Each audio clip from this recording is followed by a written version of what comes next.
কুৎসা, বিভ্রান্তি, fake, manipulative, বাংলাকে কালিমালিপ্ত করো, এই লড়াই যেন না হয়। গণতন্ত্রের একটি নির্বাচন আসছে, রাজনৈতিক লড়াই হবে তো হোক। আমরাও বাংলার বঞ্চনার কথা বলবো, আবারও বলবো। আমরাও বলবো কিভাবে বাংলার প্রাপ্য টাকা দেয়া হচ্ছে না।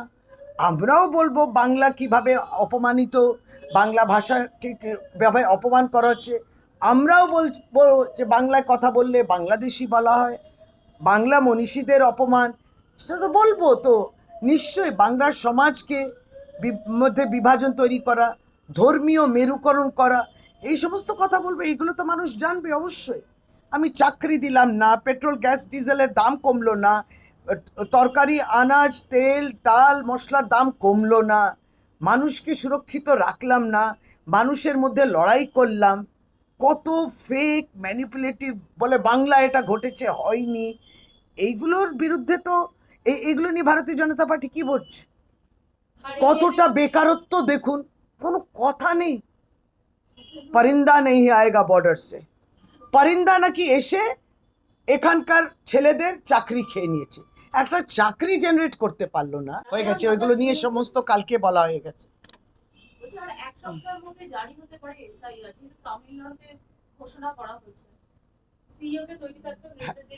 হ্যাঁ, তো প্রশ্নটা কি? আমাদের তো এসআইআর নিয়ে বিষয়বস্তু নিয়ে নেতৃত্বও বলেছেন, আমিও কিছুটা আজকে আপনাদেরকে বলেছি। এবার তারা কি করবেন, প্রতিদিন আমরা এটা নিয়ে কি রিয়াক্ট করব, ইলেকশন কমিশন যেটা করতে চাইছে সেটা করবে। রাজনৈতিক দল তাদেরকে নিয়ে মিটিং করার সমস্তটা তো হবে, সেটা করুন, তারপর আমরা আমাদের বক্তব্য রাখবো। আমরা এসআইআর এর বিরোধিতা কেন করছি? প্রকৃত নাগরিক বাদ দেওয়ার যেটা আমরা দেখলাম বিহারে হয়েছে, এবং আমাদের ওই একটাই পয়েন্ট, যদি এতই ভুল ত্রুটিতে ভর্তি ছিল এই ভোটার লিস্ট, তাহলে পরে এই ভুল ত্রুটি ভোটার লিস্টটা কেন লোকসভা 2024-এ ব্যবহার করেছেন, যার জন্যে অভিষেক বন্দ্যোপাধ্যায়, যিনি ওই 2024-এও জিতেছেন, সাংসদ হয়েছেন, বলেছেন চলুন আমরা লিডারশিপ দিয়ে আমরা রিজাইন করি, ওটা ভুল ছিল, তাহলে রিজাইন করে সমস্ত লোকসভা এমপি রিজাইন করুক, নতুন করে নির্বাচন হোক, সংশোধন করা একটা ভোটার। না না, আমি এ ধরুন এই রাজ্য থেকে বাইরে গেলাম, আমি আমার ভোটার কার্ড শিফট করব না? করতেই পারি, এখানেও শিফট হবে। আমরা তো একবারও বলছি না যে ডেড ভোটার্সদের বাদ দেবেন না। কে বলছি? সব বানাচ্ছে সব কথাগুলো।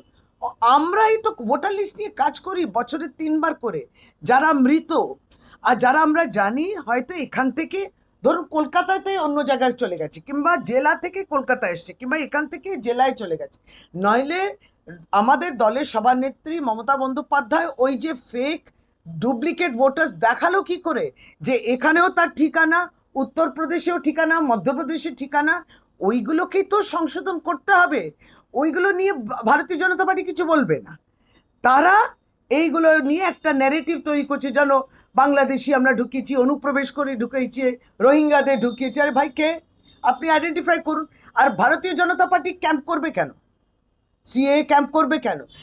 পরিষ্কার, এই এসআইআরটাকে যদি ব্যবহার করা হয় এনআরসি ঢোকানোর জন্যে, অনেকগুলো তো আইন আছে, সিএ আইন আছে, এনআরসির একটা আইন করেছেন, অনেকগুলো আছে, সেইগুলোকে দেখুন কতটা পালন করছে। সুতরাং এসআইআর আসলে কিছুই নয়, একটা ন্যারেটিভ তৈরি করা। মনে করছে তারাও জানে, আসামের উদাহরণও আছে যে এনআরসি করে কি হয়েছিল। আপনি মানুষকে দাঁড় করিয়ে দিয়েছেন, চলুন ফর্ম ভরুন। কে দিয়েছে ওনাদেরকে এই অধিকার যে ফর্ম ভরুন, প্রমাণ করুন আপনি দেশের নাগরিক কিনা? আপনি প্রমাণ করুন যে আমরা দেশের নাগরিক নই। যেই এপিক কার্ড, কে ওটা কি রাজ্য সরকার ইস্যু করে? ভোটার কার্ড কে ইস্যু করে? Election commission of India. সেটা কি আমাদের হাতে? না। যেই আধার কার্ড, যেই আধার কার্ড না হলে স্কুলে ভর্তি হবে না, ব্যাংকের অ্যাকাউন্ট খুলবে না, হাসপাতালে ভর্তি হবে না, আপনি সরকারি প্রকল্প পাবেন, এমন পর্যায়ে নিয়ে গেছিল। আধার কার্ড না হলে আপনি বাঁচতেই পারবেন না, সেই আধার কার্ডকে তারা গ্রহণযোগ্য মনে করছেন না। সুবিধাবাদী নাকি? প্রতিনিয়ত তুগলকি, ফরমান, এইগুলোর বিরুদ্ধে বলছি, আর আমাদেরকে বলছে আমরা নাকি এই সমস্ত ঢোকাচ্ছি। আরও অনুপ্রবেশ, আপনি বর্ডার সিকিউরিটি ফোর্স নিয়ে সবাইকে আটকালেন না কেন? কোনো জবাব পাবেন না, শুধু অভিযোগ অভিযোগ।